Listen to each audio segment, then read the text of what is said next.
ಪ್ರೇಮ ಕಾದಂಬರಿ ಧರೆಗಿಂದು ಬಂದಂಥ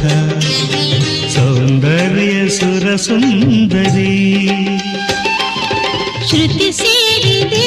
ಬಾಳು ಹಿತವಾಗಿದೆ ಸುರಲೋಕದ ಸುಖ ನಮದಾಗಿದೆ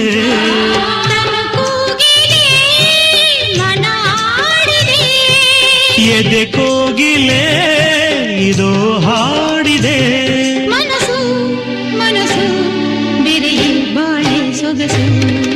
ನೀ ಮೀಟಿದ ನೆನಪೆಲ್ಲವೂ